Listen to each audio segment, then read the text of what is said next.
Nama saya Imadi Andi Arsana, bisa dipanggil Andi. Saya lahir dan besar di Bali, di Tabanan.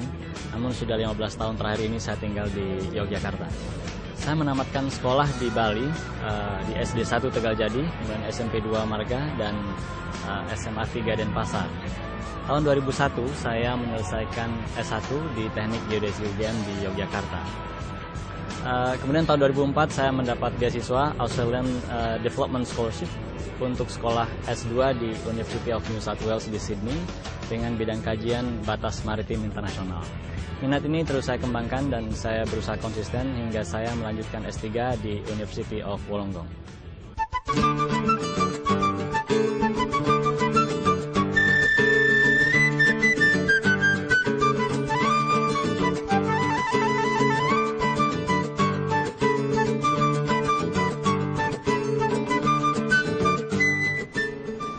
Ketertarikan saya pada dunia perbatasan sebenarnya dimulai di tahun 2003 ketika saya terlibat dalam pemetaan batas wilayah, batas darat ya antara Indonesia dan Timor Leste. Ketika itu saya adalah dosen junior di jurusan Teknik Geodesi UGM. Saya waktu itu melakukan pemetaan menggunakan GPS, jadi menjelajah Pulau Timor. Saya tidur di kamp-kamp tentara dan merasa beruntung karena bisa melakukan sesuatu yang terkait dengan hubungan antar negara. Setelah mengembangkan minat saya ke batas maritim, saya melihat sangat banyak sebenarnya pekerjaan rumah bagi Indonesia di bidang ini. Kasus sengketa Blok Ambalat di tahun 2005 lalu, misalnya itu mencuat saat saya memulai S2 di UNSW di Sydney. Ternyata kehebohan yang terjadi karena sengketa perbatasan itu benar-benar membuat saya takjub ya dalam arti negatif bahwa isu batas maritim ini bisa berdampak luar biasa bagi hubungan antar negara. Bagi negara kepulauan seperti Indonesia yang memiliki 10 tetangga, jadi batas maritim ini ternyata sangatlah vital.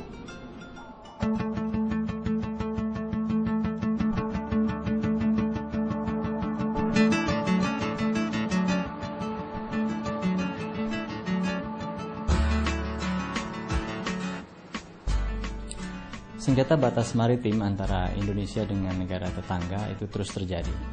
Kasus Ambalat di tahun 2005 dan 2009, penangkapan petugas Indonesia di Tanjung Berakit oleh polisi Diraja Malaysia tahun 2010, dan insiden Selat Melaka di awal tahun 2011 adalah 3 kejadian yang menunjukkan betapa pentingnya batas maritim ini bagi Indonesia. Saya juga melihat kadang isu batas maritim ini dipahami secara salah ya. Jadi mengakibatkan reaksi yang emosional dari masyarakat. Hal ini membuat saya bersemangat untuk melakukan penelitian di bidang ini. Ada yang mengungkapkan misalnya, bukankah kewenangan negara terhadap laut itu sudah diatur oleh Konvensi PBB tentang Hukum Laut atau UNCLOS? Jadi mengapa masih ada sengketa perbatasan? Gitu misalnya ada orang yang bertanya. Nah, perlu dipahami di sini bahwa UNCLOS memang mengatur kewenangan negara atas kawasan laut, yaitu laut teritorial sejauh 12 mil, kemudian 24 mil zona tambahan, 200 mil laut zona ekonomi eksklusif, dan juga landas kontinen yang bisa mencapai 350 mil atau lebih. Persoalannya, negara-negara di dunia berdekatan satu sama lain, sehingga mau tidak mau, semua harus berbagi laut, karena semua negara memiliki hak yang sama sesuai dengan UNCLOS. Nah, inilah yang disebut dengan delimitasi batas maritim. Delimitasi ini melibatkan setidaknya 2 negara dan memang tidak mudah dilakukan. Nah, hal pertama tentu saja adalah kedua negara harus bersepakat untuk berunding. Namun perlu dicatat, meskipun Indonesia siap berunding, proses tidak bisa dilanjutkan jika negara tetangga belum bersedia. Inilah salah satu yang menghambat proses delimitasi maritim selain persoalan teknis, legal, dan politik lainnya. Sementara itu, sebelum kesepakatan dicapai oleh 2 negara, biasanya masing-masing negara memiliki klaim sepihak yang menyebabkan adanya kawasan yang tumpang tindih atau diklaim bersama. Ini bisa diistilahkan dengan overlapping claim. Jika suatu negara memasuki kawasan itu, misalnya untuk menangkap ikan, jadi negara tetangga akan mengatakan itu sebagai pelanggaran. Demikian pula sebaliknya. Inilah yang terjadi pada banyak kasus perbatasan antara Indonesia dengan negara tetangga. Hingga saat ini, Indonesia telah menetapkan batas maritim dengan 7 negara tetangga, yaitu India, Thailand, Malaysia, Singapura, Vietnam, Papua Nugini, dan Australia, meskipun belum tuntas 100%. Sedangkan dengan 3 negara lainnya, yaitu Filipina, Palau, dan Timor Leste, belum ada kesepakatan sama sekali. Jadi inti dari penelitian saya adalah mengkaji tantangan dan peluang bagaimana Indonesia dapat menyelesaikan batas maritim dari aspek teknis, geodesi, dan hukum. Salah satu hasil kajian saya adalah opsi batas maritim antara Indonesia dan Malaysia di Tanjung Berakit di dekat Selat Singapura.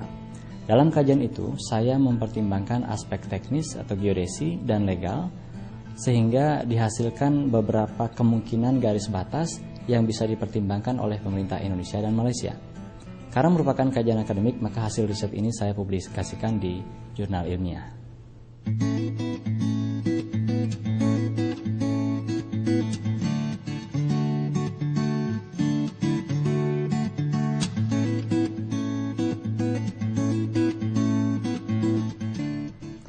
Yang ingin saya lakukan adalah menghasilkan opsi-opsi batas maritim yang bisa dipertimbangkan oleh pemerintah.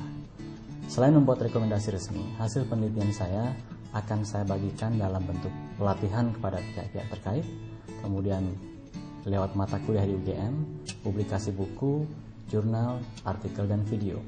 Dengan 10 negara tetangga yang dimiliki oleh Indonesia, saya yakin masih sangat banyak tugas di masa depan karena batas maritim tidak berhenti pada penetapan garis.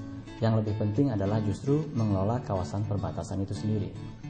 Selanjutnya saya juga berharap lebih banyak anak muda yang tertarik mendalami bidang ini di masa depan.